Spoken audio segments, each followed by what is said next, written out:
Elderly man collapses in living room and lies motionless. His dog runs to the neighbor and does the unthinkable. Richard Anderson felt his heart race as he rose from his armchair that Tuesday morning. The dizziness came like a wave, first gentle, then overwhelming, making his shaky legs give way. The living room floor seemed to rise toward him, and when his 72-year-old body met the rug, his breathing grew labored. Duke, his loyal black and gold German shepherd, who had been dozing peacefully by the bookshelf, lifted his head immediately. The 5-year-old dog had learned to recognize every sound in the house, every movement of his owner, but the dull thud of a body hitting the floor was different. It was the sound he had feared ever since he began noticing Richard growing weaker, slower, sadder. The elderly man tried to move, but his arms wouldn't respond properly. It wasn't pain, just a deep fatigue taking over every muscle. His blue eyes, still alert, followed Duke as he approached, sniffing and whining softly with that worried sound he always made. "Duke, boy." Richard's voice came out weak, barely a whisper. The dog licked his owner's face, then dashed to the living room door. He came back, barked once, then ran to the door again. Richard watched it all, fully aware but utterly unable to react. It was as if a thick fog had settled over his will to fight. Duke tried tugging Richard's shirt with his teeth, but the man's weight was too much for him. The dog had never faced a situation like this. All these years, whenever Richard was hurt or needed something, he handled it himself. But now was different. The German shepherd ran to the front door. He pushed with his snout, scratched with his paws, but it was locked, as always. Richard never left the door open, saying he didn't trust anyone in the neighborhood. Duke returned to the living room, stared at his motionless owner, and something shifted in his brown eyes. The dog ran to the low living room window, nearly at his head height. Richard usually left it slightly open for fresh air. Duke had never jumped through it. He always respected the boundaries his owner set, but now instinct took over. With a nimble leap, Duke slipped through the window and landed in the small front yard. Richard, even in his weakened state, felt his heart clench. His boy had left. What if he didn't come back? The dog ran straight to the house next door, a more modern home painted light yellow. Brian Miller, 28, was in the backyard washing his car when he heard the desperate barks. He turned, annoyed, expecting to see that grumpy old man's dog making noise again. Brian had lived there 3 years and had never exchanged more than a curt greeting with his neighbor. Richard Anderson was known for being cranky, always complaining about loud music, parties, anything that disturbed his quiet routine.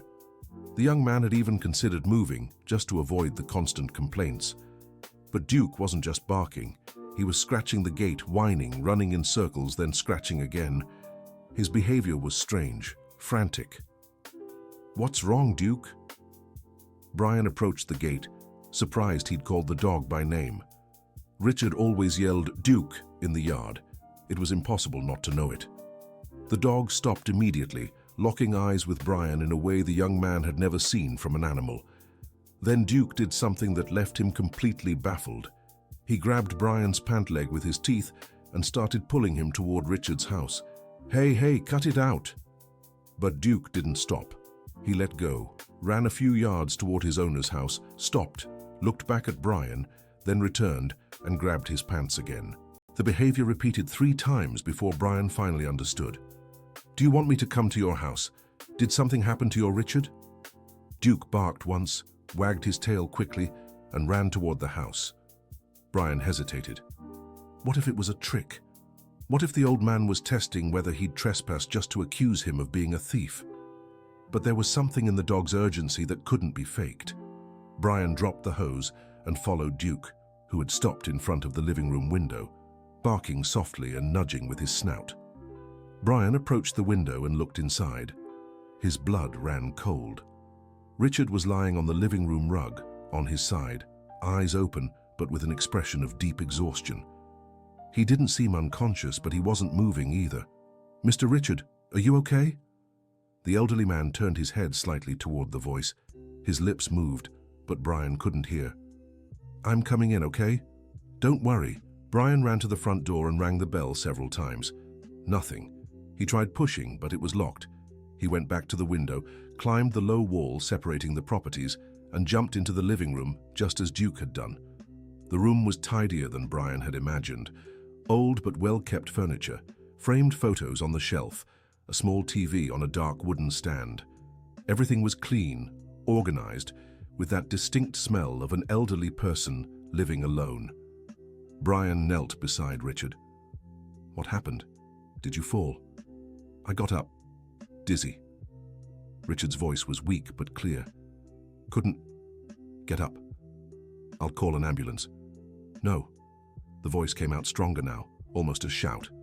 "Please, don't call an ambulance." Brian was confused. "But you need medical help. If they take me, if they find out, they'll put me in a home." Richard's eyes filled with tears.